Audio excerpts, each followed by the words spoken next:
제가 그 배신자 소리 들을 때마다 저는 이런 얘기를 해요. 정치가 뭐 하는 게 정치일까?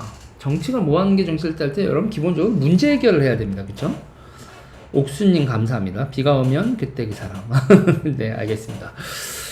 아니, 그러니까 이 문제 해결이라는 게요. 그러니까 예를 들면은 우리나라에 지금 출산율 문제가 좀 심하다고 하잖아요. 근데 출산율 문제가 심하다는 게 벌써 몇 년인데 해결을 못 하죠. 부동산 문제도 청년 부동산 문제 심하다 그러는데 해결이 안 돼. 아니, 뭐가 문제라고 돼 있으면 정치가 문제를 해결해야 될 거 아니에요. 국민연금 문제도 몇십 년째 문제다 그러고 그래. 교육개혁도 없어. 난리예요. 아니, 전 요새 무슨 얘기를 하려고 하냐면 이 얘기 때문에 그래요.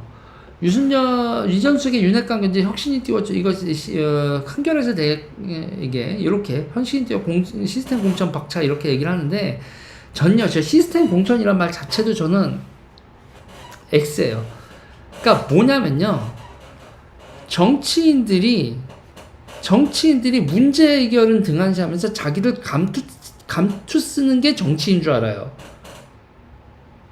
그리고 정치인들한테 무슨 혁신이다 그런 얘기 나오잖아요. 그러면 입시생들이요. 입시생 때 입시제도 어떻게 바뀌는지 신경 쓰는 것 차원으로 공천이 어떻게 바뀌어 2024년 총선에서 공천 룰이 어떻게 바뀌지? 내가 그 바뀐 공천 룰에 누구 라인 타야 되고 누구 눈치 봐야 되고 어떻게 준비를 해야지? 스펙 관리 어떻게 해야 돼? 그런데 문제는 여러분, 이게 대한민국 정치가 해결해야 될 문제 해결하고는 전혀 상관없이 지들 자리 잡는 것만 관심이 있는 거예요. 그러니까 제가 왜 그러냐면 문제 해결을 중심에 두고 그 문제 해결을 위해서 인적 자원과 물질적 자원과 돈이죠. 돈과 사람을 배치를 해야 될 거 아니에요. 문제 해결 중심으로. 그래서 지금 우리나라의 산적한 문제가 이런 문제이니 이런 인재를 찾습니다가 돼야 되는 게 맞지요. 그죠? 우리 당은 이거에 초점을 두고 있습니다. 노동 문제를 개혁을 하려고 한다거나, 교육 문제를 해결하려고 한다거나, 뭐 연금 문제, 뭐 부동산 문제, 뭐 저출산 문제, 이런 것들에 대한 해결을 하는 거. 그 중에서 우리 당 우선순위를 이걸 두었고, 이런 인재들을 비례로 뽑겠습니다. 내지는 뭐 지역구에서도 가능하면 이런 분들을 원합니다. 이런 식으로 좀 얘기가 돼야 될 거 아닙니까? 그래야 사람들도 저 당은 무엇을 하려고 하는 당이구나. 저래서 저 당이 보수당이구나. 그렇죠. 그래서 문제 해결 방법이 민주당은 민주당식으로 문제 해결 방법이 있고 보수당은 보수당식으로 문제 해결 방법이 있어서 국민이 그 문제 해결 방법 중에서 골라야 될 거 아니에요. 출산율 같은 경우도 뭐 경우도 근데 우리나라에서 선거 때 무슨 이슈로 뭐가 떠올랐을 때 그 이슈에 대해서 입장만 있지 해결 방법을 제시를 안 해요. 두 정당이 해결 방법을 제시를 안 합니다. 제가 민주당을 떠난 이유 중에서 결정적인 것 중에 하나가 이 새끼들은 그렇게 수많은 문제를 제기를 해놓고서 지들이 해결하는 게 없었어요. 문제 해결은 안 하고 지들 자리를 차지한 다음에 세금만 축내고 나라 세금으로 이권에만 개입하더라.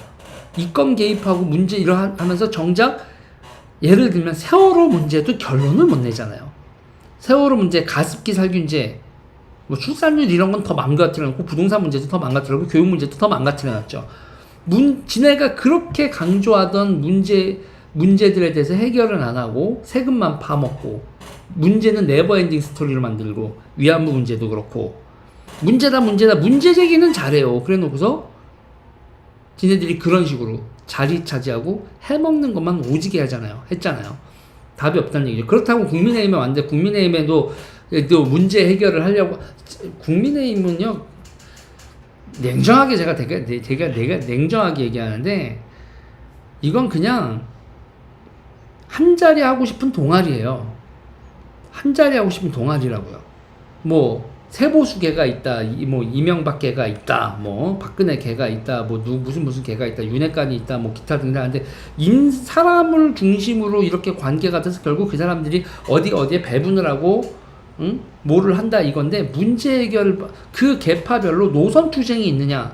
노선 투쟁이라는 결국은 첫 번째로 여러분 이 사회에서 무엇이 중요하다. 그 다음에는 그것에 동의를 한 상태에서 이거에 대한 해법은 나는 이렇다, 해법은 이렇다고 해법이 달라야 된다고요.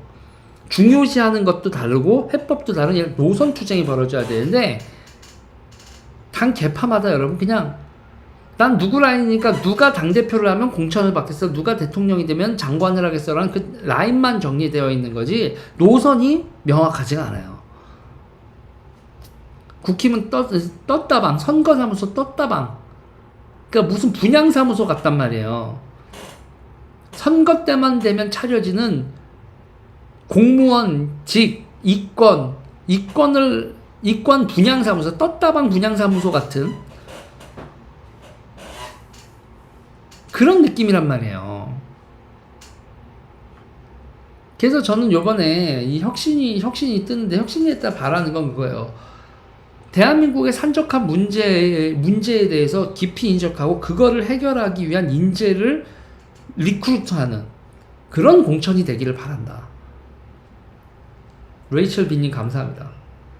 그리고 저는요, 제가 가지고 있는 것 중에 하나가 지난 한국 정치를 노무현 이래로 2002년 이래로 20년 동안 한국 정치를 망쳐놓은 거는 당원들이 있잖아요. 상향식 공천에 대해서 다시 생각해야 된다고 봐요. 상향식 공천을 너무 사람들이 좋게만 생각을 하는데 그게 좋아요, 여러분? 상향식 공천을 그렇게 해놓으니까 결국 뭐예요? 정치 업자들이 난립하고 극렬 지지층이 여러분 뭐예요? 무지성 지지를 하잖아요. 그러니까 무지성 지지를 하니까 차분히 문제 해결에 대해서 책임 있는 얘기를 하는 사람들이 묻혀버리고 상대하고 얼마나 잘 싸우느냐, 우리 편 하느냐, 그래서 선동정치로 갔잖아요. 상향식 공천 시스템이 어디서 봐서 민주주의를 강화시켰습니까? 정치의 담론을 무책임 무지성으로 가버렸지. 그래서 저는 상향식 공천이 아니라 책임 정치 얘기를 하고, 책임 정치라고 당원들도 그렇게 떴다 이렇게가 아니라 지금 그 시스템에 대해서 이 정치에 대해서 훈련이 돼 있고, 그리고 노선이나 이런 거에서 그러니까 정치 담론에 대해서 어느 정도 신중한 사람들, 그런 책임 당원들에 의해서 당이 운영돼야 된다고 생각을 해요. 지금 상향식 공천의 결과로 있잖아요. 이번 지방선거 했지만, 모든 시의원들이 그렇지는 않지만, 양아치들이 너무 많아.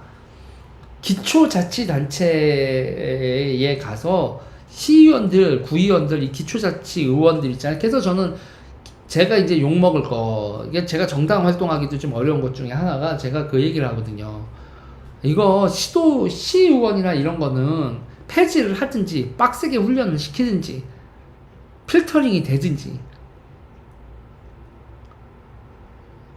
이 양아치들이 표 가져왔어요라고 하는 거에 이렇게 휘둘리는, 그리고 그들이 가져오는 표에 지역구 국회의원들이나 기타 등등이 공천받을 때 이 상향식 공천이란 원칙하에 상향식 공천이 결국은 만들어낸 건 민심이 아니라 양아치심이라고. 정치 양아치들과 업자들만 엄청나게 불려놓은 이 개판 어떡할 거야. 그래서 무차별적인 상향식 공천 시스템에 대해서도 생각을 해야 돼요. 이 시스템 공천이 그렇게 되는 거에 대해서도 지금 생각을 해야 됩니다.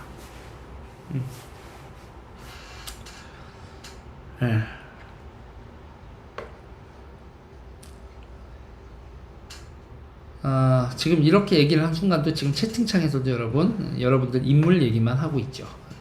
진짜 미안한데요. 진짜 우리나라 한국 고관여층 시민들, 내가 정치에 관심이 많다는 시민들도 진짜 내분 위주에다가 이렇게 가는 경향이 있어요. 어떻게 해야 되는지에 대한 얘기는 전 이 얘기는 여기까지 할까요? 이 얘기는 여기까지 하겠습니다. 제가 더 하면은 또 여러분들하고도 잘못하면 싸울 수도 있어. 그래서 이런 것들에 대한 어떤 당 운영의 원칙이나 공천의 원칙, 그리고 자기의 노선, 그러니까 정치는요, 여러분, 자기의 노선을 분명히 얘기를 해야 됩니다. 그래서 그 노선을 분명히 얘기하고 그 노선에 대해서 심판을 받고 해야지요. 자, 여러분 이 얘기는 여기까지 하겠습니다.